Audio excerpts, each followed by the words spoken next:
Well, hello, everyone. Welcome to a new series for the Girlfriend Doctor Show called He Said, She Said. And the reason why I am calling it He Said, She Said is number one, the guest that I have on today gave me the idea because I was on his stage in Beverly Hills for his biohacking conference for a He Said, She Said panel.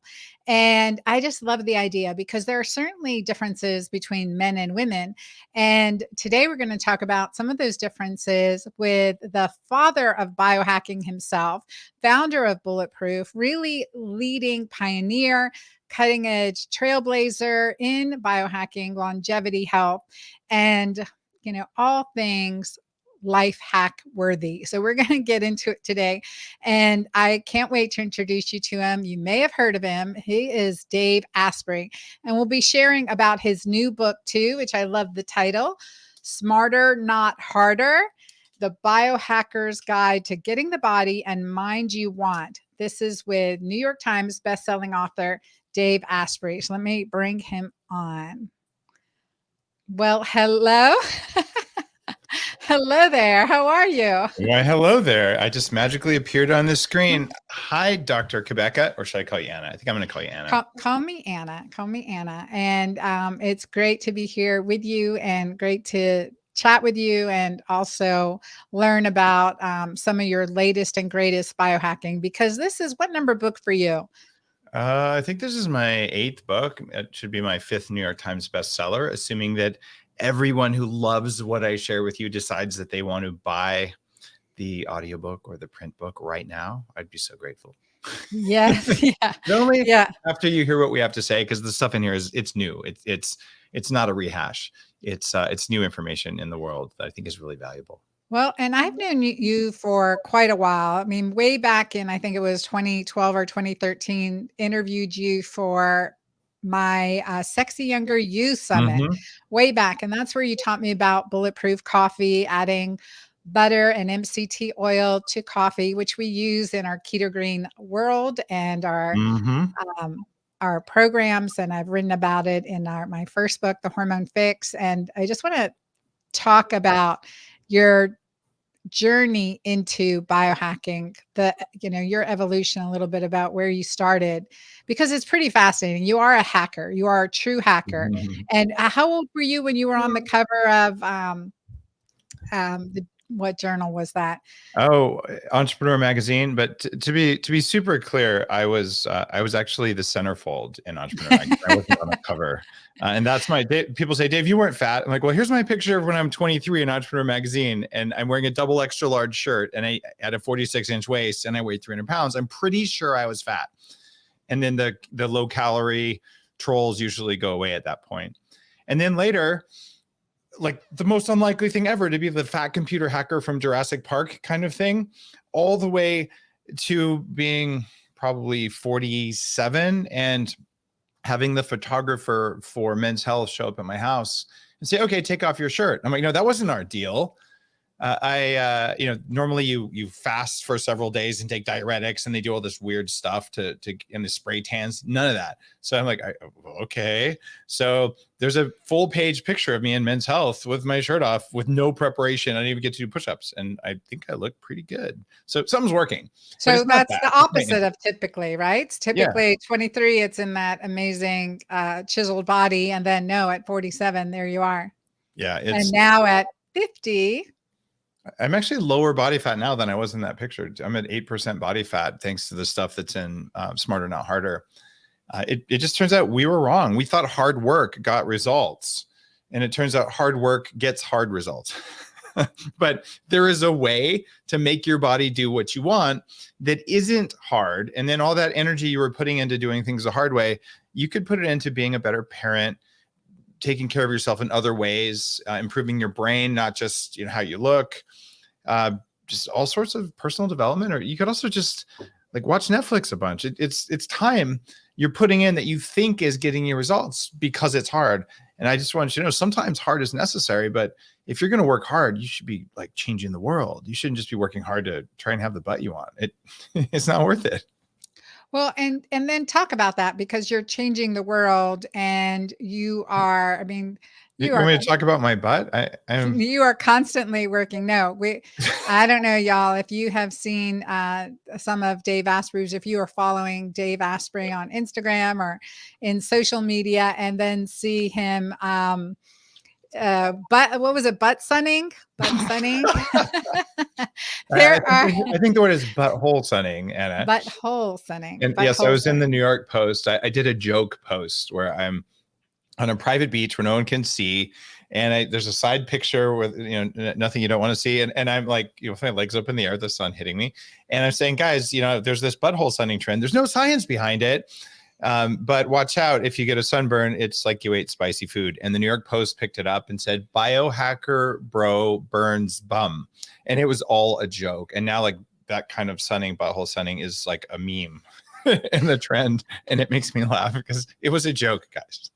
It was a joke. It was a joke. And that's awesome. So, I mean, I think that, I mean, it's really powerful. So you've gone through doing all the hard work, spending hundreds and hundreds and hundreds of thousands of dollars with technology and supplementation and research and study and I mean, R&D, research and development. And not only have you developed your platform with Dave Asprey and founder of Bulletproof, but also now with Upgrade Labs, really bringing this to the community, to the nation in, bringing high tech in an accessible way.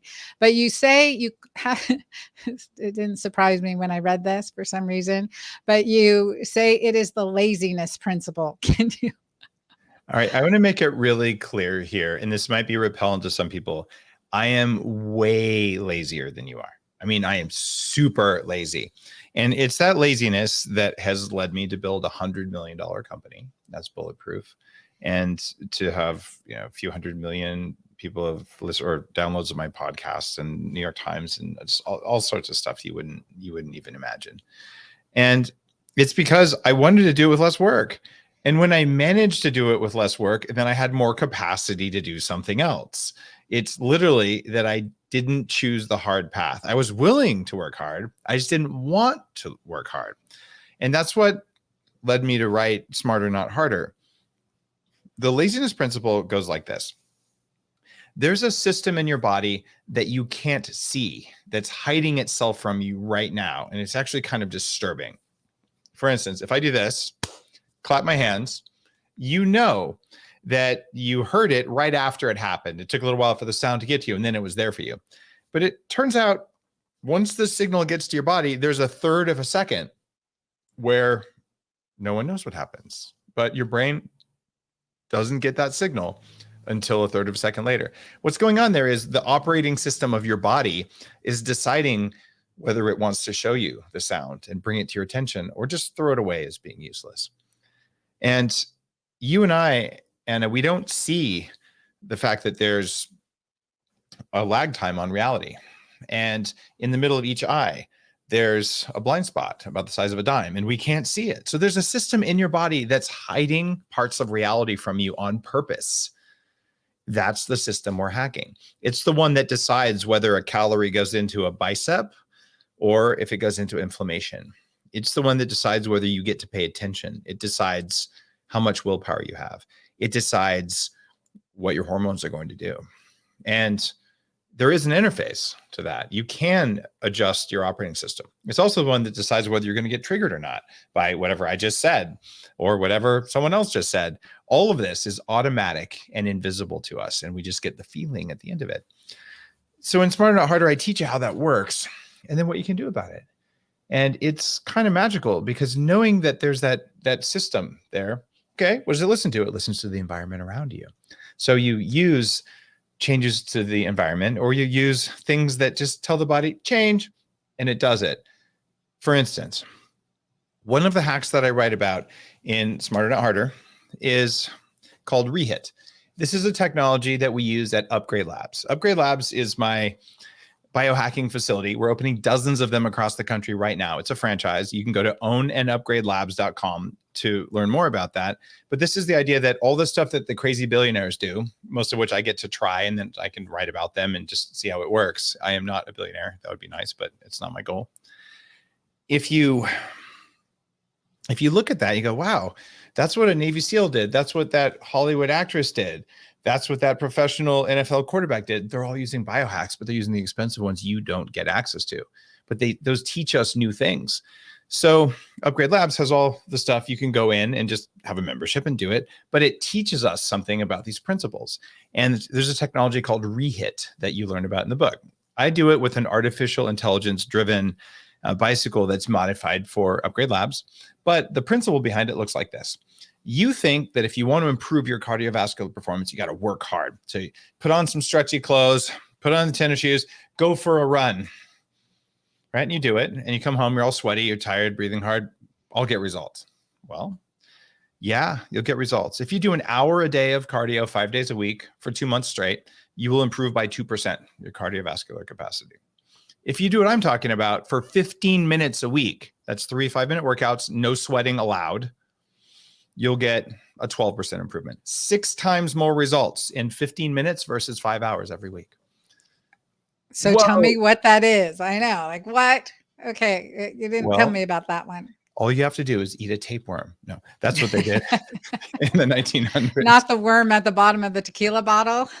That might work too. That might work. But what's going on, Anna, is we are figuring out that the body is very carefully allocating resources.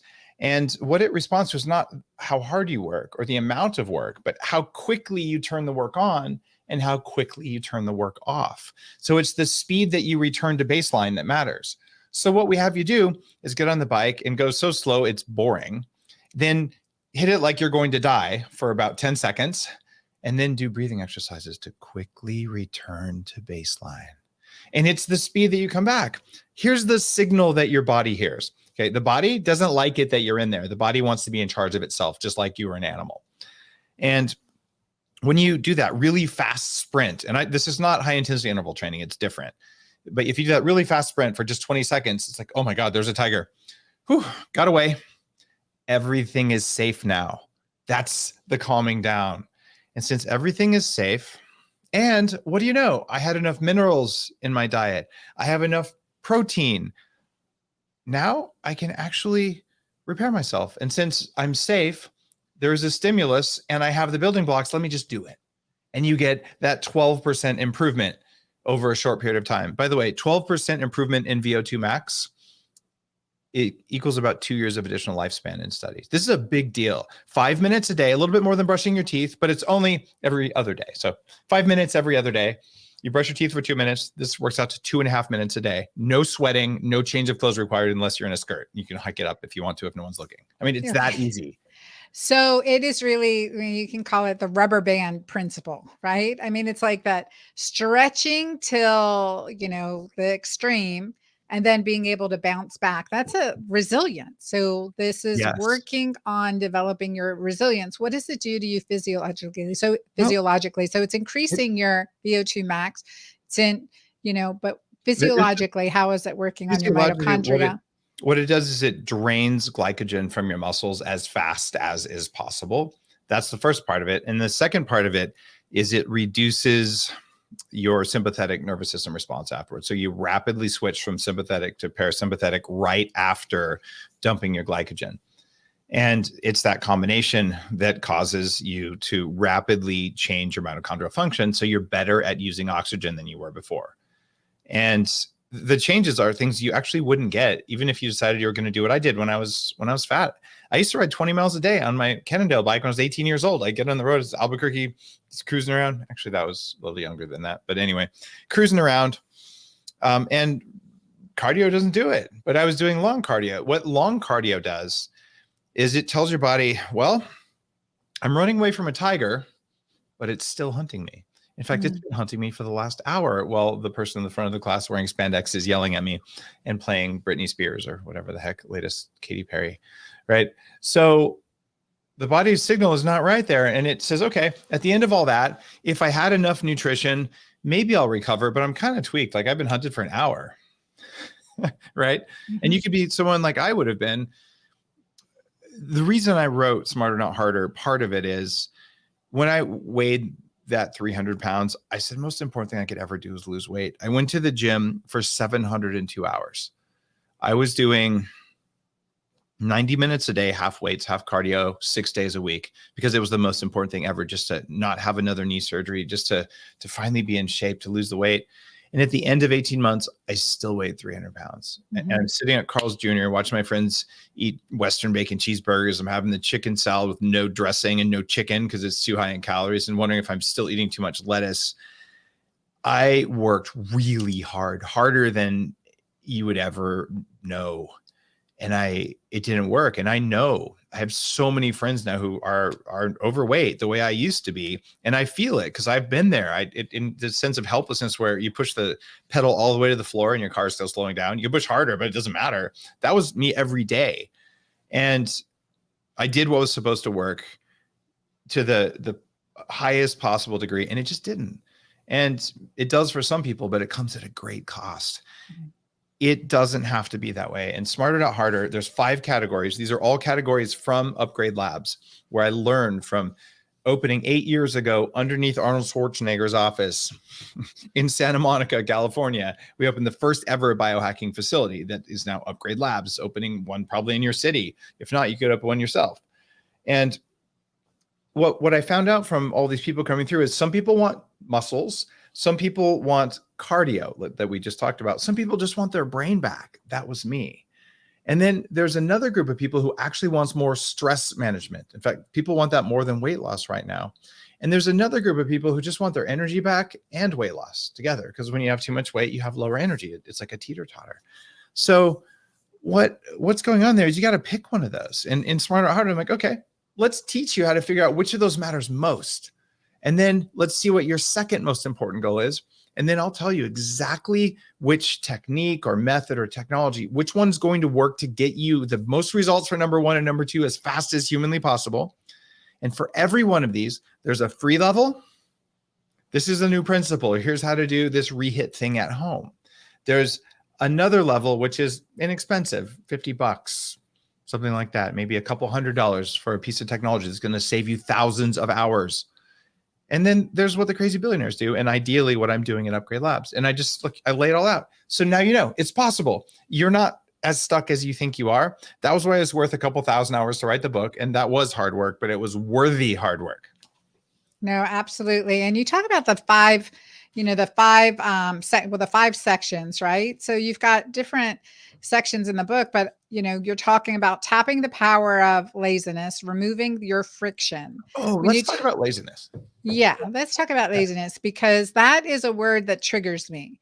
Okay, I'm not lazy. I'm a hard worker. I don't want to, I know I got to put in the hard work to get the results. And here's the psychology behind it. Remember that meat operating system that we talked about? It's lazy.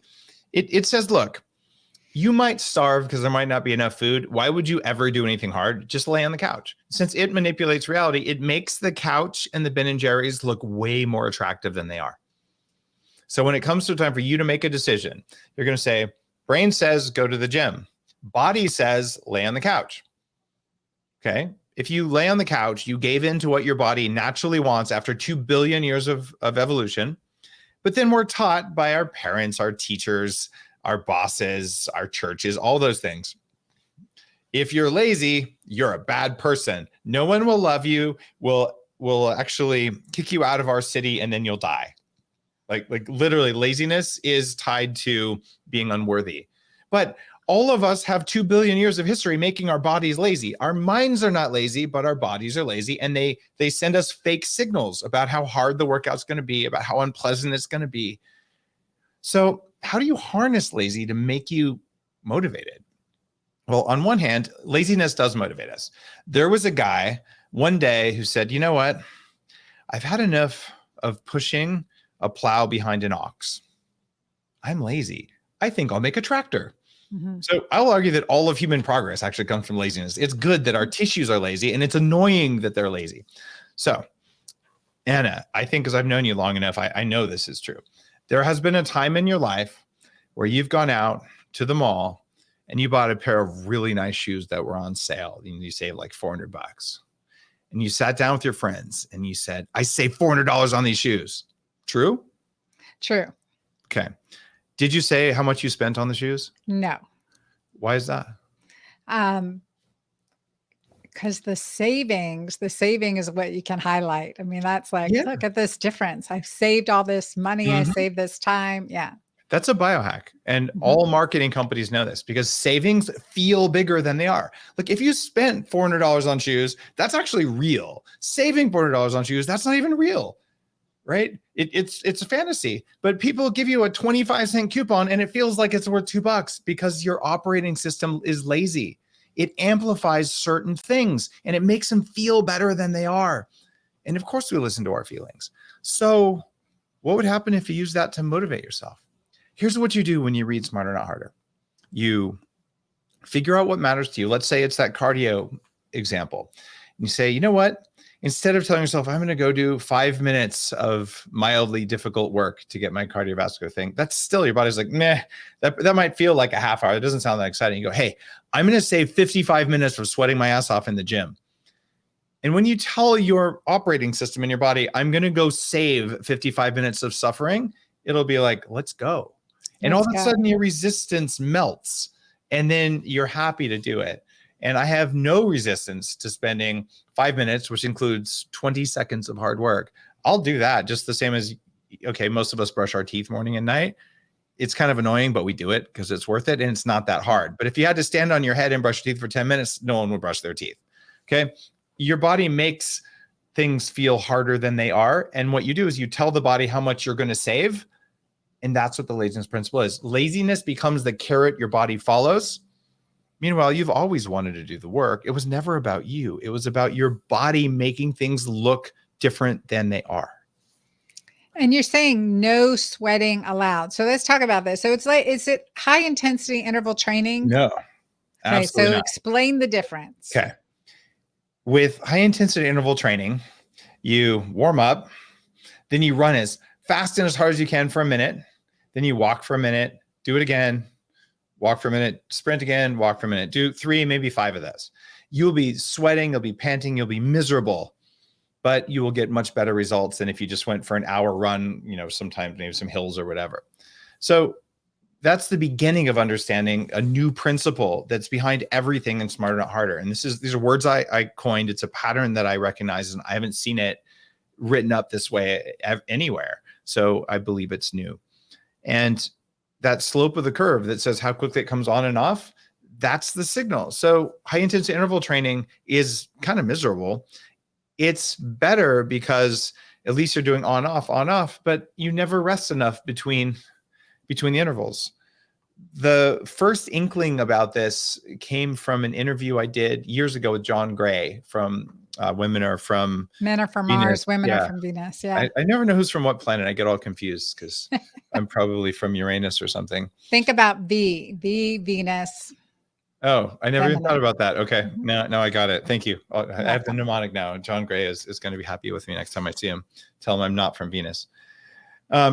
What you find is he noticed that during high intensity interval training, if he laid on his back between them, he got better results, and it wasn't sure why.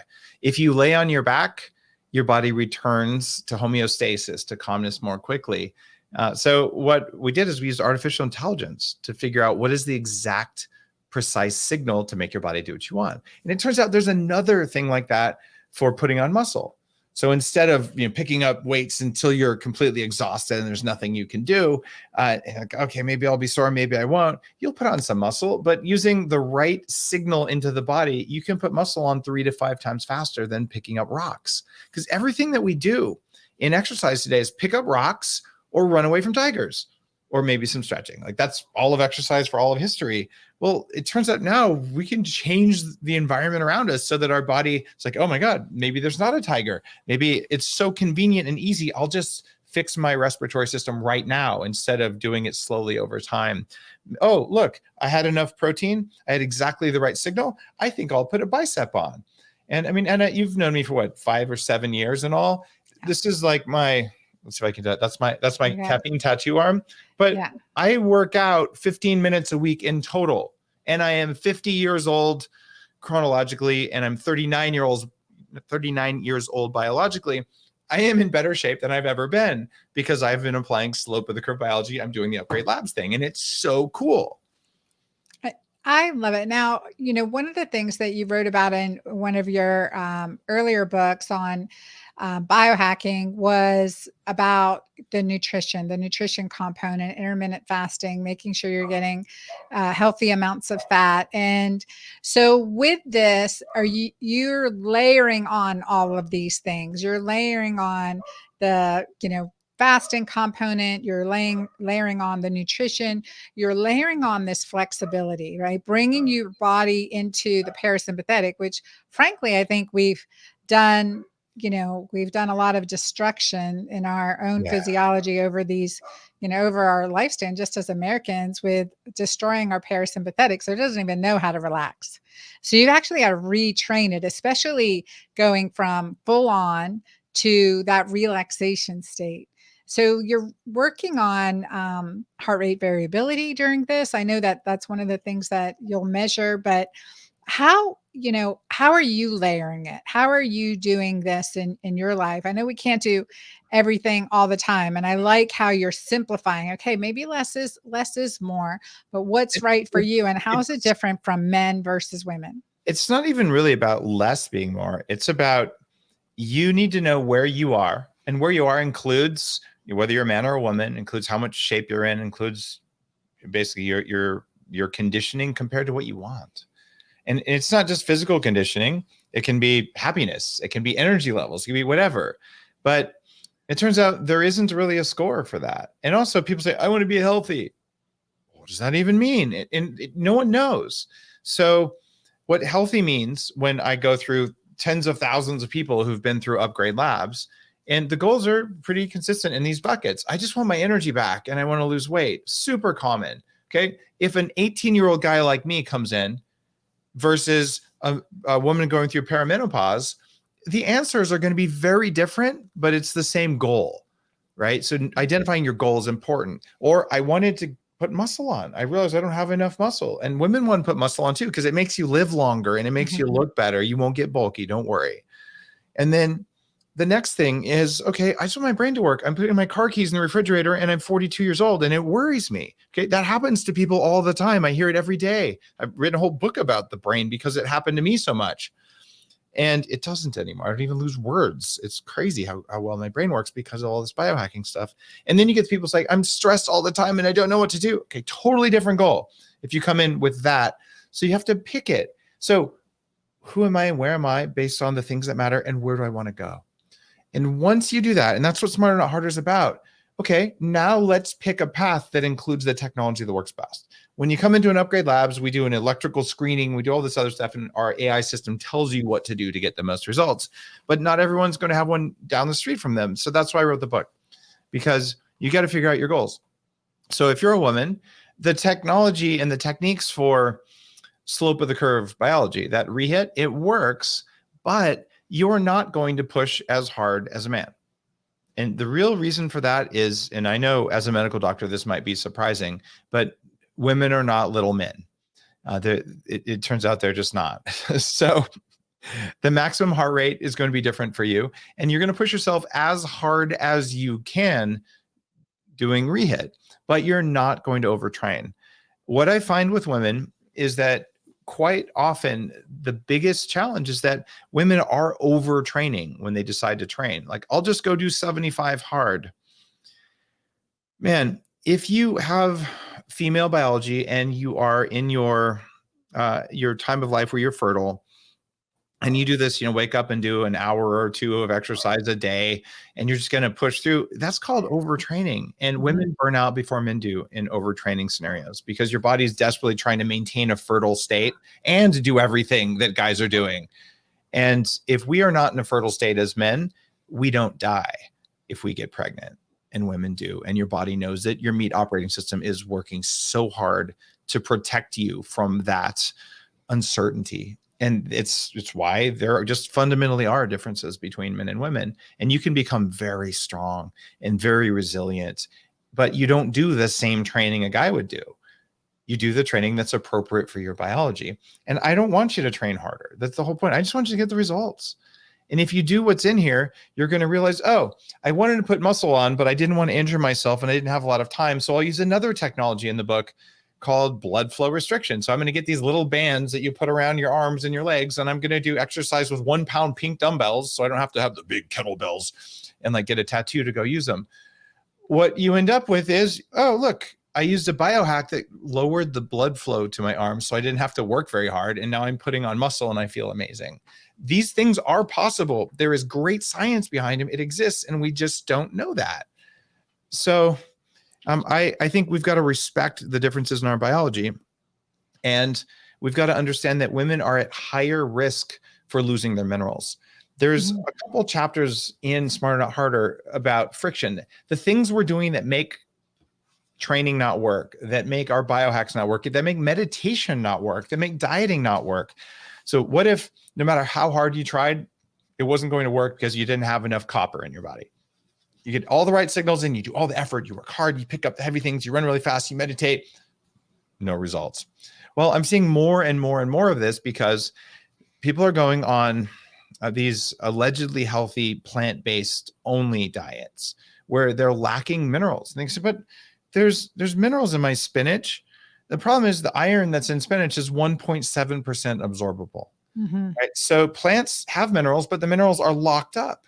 And plant proteins, especially whole food proteins, they contain enzyme inhibitors that stop you from using the protein that's in the plant because the plant didn't want you to eat it. So the worst of all probably is overnight oats. Oats are peasant food designed to keep you alive in the winter. And one of the things oats do is they steal minerals like zinc and copper and iron and calcium. That includes oat milk because that's the latest crave. Yeah, oat milk is the biggest scam. Oh, and did you see Starbucks? They invented this idea of putting oil in coffee. Howard Schultz just announced that today. It's a really good idea to put oil in coffee. I don't know where he got it. Wait, what kind of oil are they putting in? I haven't seen that. Okay. Olive oil and oat milk in coffee and calling it oleato or something. But it says right there that, it's going to transform the world and that they invented putting oil in coffee. And so I'm very supportive of putting oil in coffee. It's just the wrong oil because oat milk is bad for you. So what this does is it contains something called phytate, and phytate binds to precious minerals that your body needs. It will pull them out of your bones, out of your cells.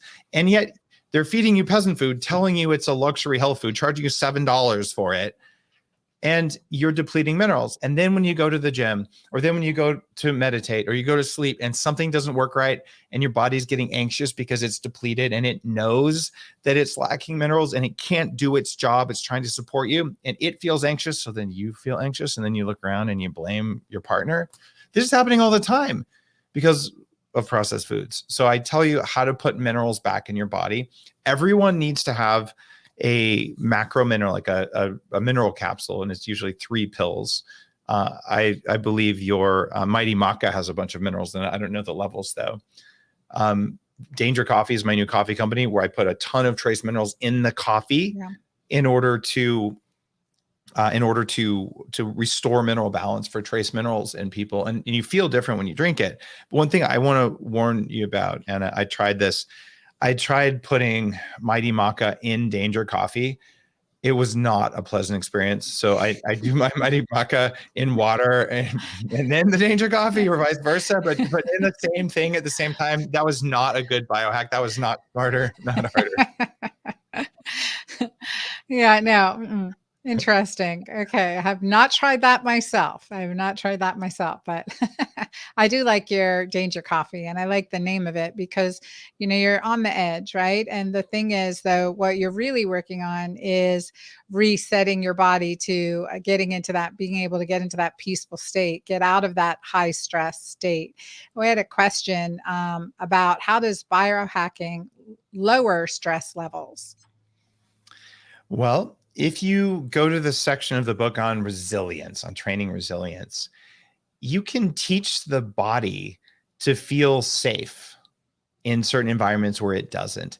You imagine that on your phone, you have all these notifications that pop up all the time. And they say, someone has added you on TikTok, or, it's time for a calendar. And if you have enough of those turned on, you can't actually use your phone. It's just bling, bling, bling. Well, your nervous system does the same thing. And it's your meat operating system, your body. It's trying to figure out what might be dangerous around you. And that person criticizing you the way Susie did in 3rd grade, for some reason, your body is so dumb. It's very fast, but it's so dumb that it's like, that might be dangerous. That makes me feel uncomfortable. And you get triggered. Right. And those triggers take away your strength and your resilience. And one solution to that is to get really mad and yell at everyone around you so that they'll change their behavior so you can feel less triggered. Unfortunately, that doesn't seem to work very well. Yeah. The other thing you can do is you can train your body to not get triggered. It's not that there's anything wrong with you. It's not that you're choosing to be triggered and it feels like you don't have control over it, but you can train your body to turn off the alert. And that's the last 2 chapters of Smarter Not Harder. And this is something that comes from my neuroscience company. It's called 40 Years of Zen. And this is where you spend 5 days with neuroscientists retraining your brain. It's the world's highest end brain upgrade program right now. Most people aren't going to go to Seattle. It's an expensive program. Executives and celebrities and people go there. But the technique, the reset mode, you can do this at home. And what that involves is going in and figuring out what your trigger is and then turning it off. So instead of like feeling that you got triggered and then taking a deep breath going, I'm very mad, but I'm not going to let anyone know that I'm mad. We all know you're mad. It's okay. Yeah. Right. And then saying, I'm going to behave myself. Okay, good. This time you didn't yell at your kids or at your parents or your boss or yourself even, but you wanted to. And that took a lot of energy. So what if you just turn it off? So the next time it happened, like, oh, that wasn't very nice, but you're not triggered, right? And you don't have to yell at anyone to change their behavior so you can feel safe in your skin because you owned your own biology, the definition of biohacking. That's how important it is. It's called the reset mode.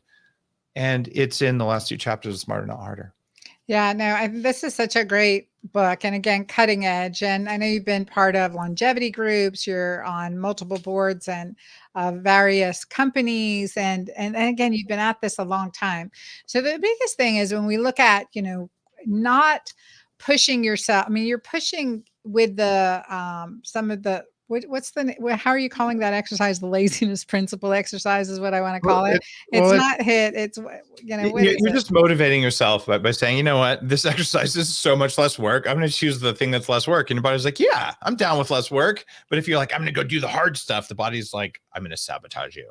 I'm going to sabotage you. So that, yeah, no, that's powerful. And each chapter has biohack hierarchy for each of the chapters. So I like that you call those out as well.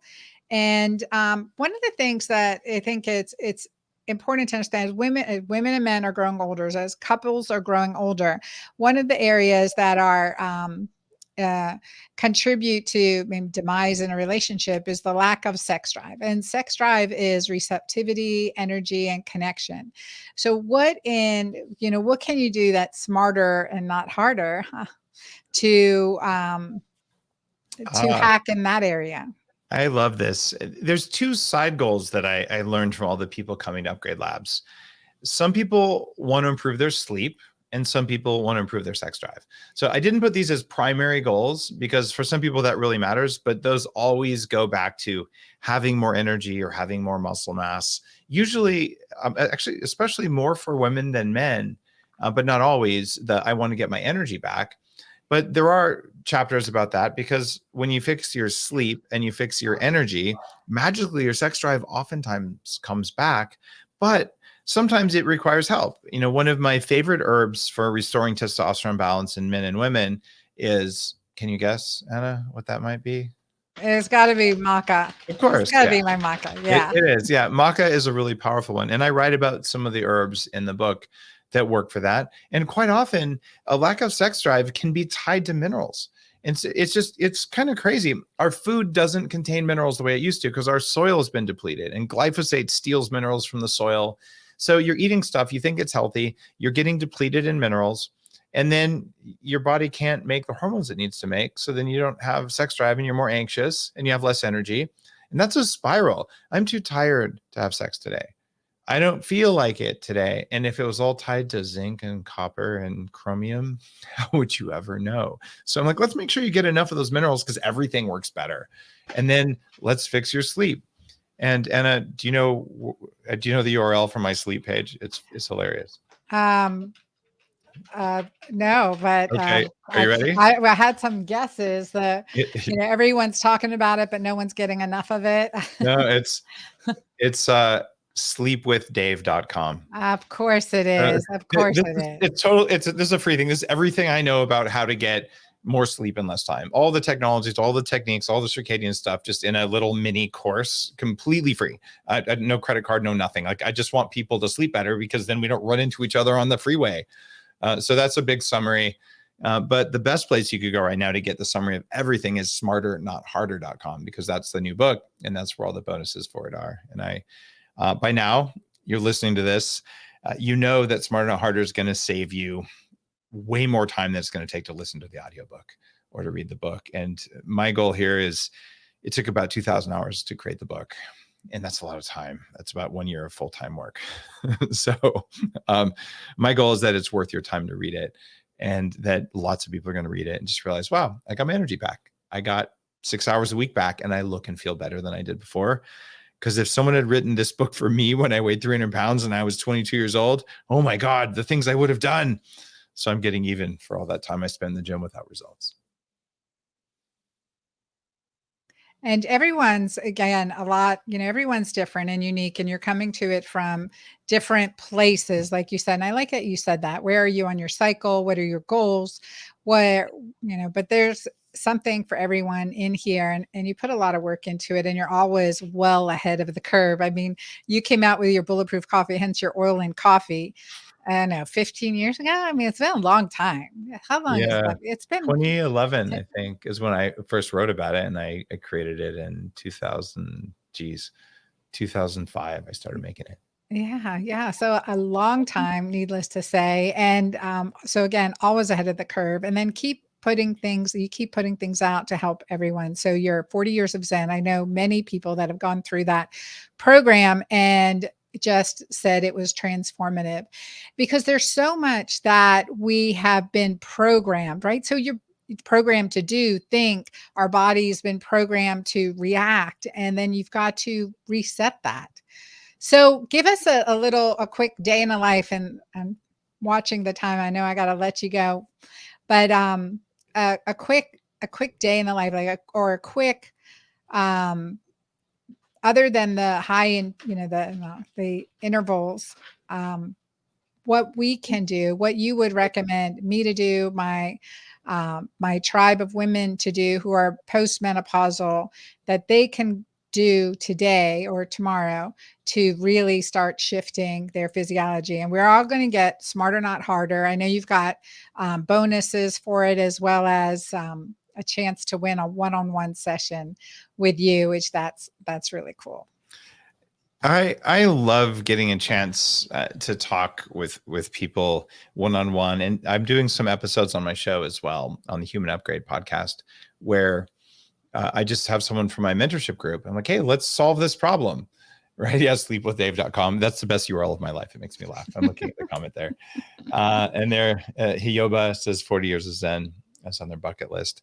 And it's one of those things where if you get to just talk sometimes for an hour, you can drill past so many layers of beliefs that sometimes we get it from the medical system, like, oh, you have to take a drug for that. Yeah.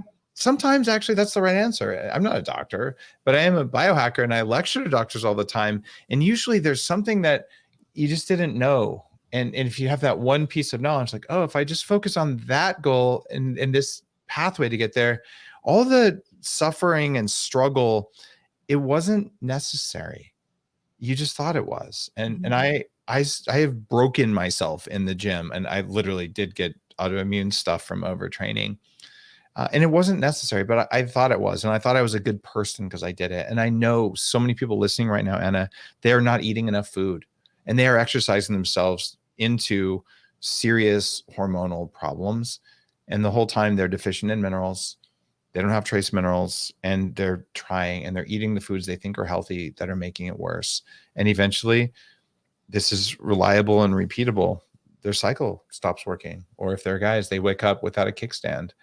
And it gets worse and worse. So when I get a chance to just sit down with someone and say, hey, let's really talk about what's going on and get it going, I appreciate being able to do that. And I just wish someone had been able to do that for me.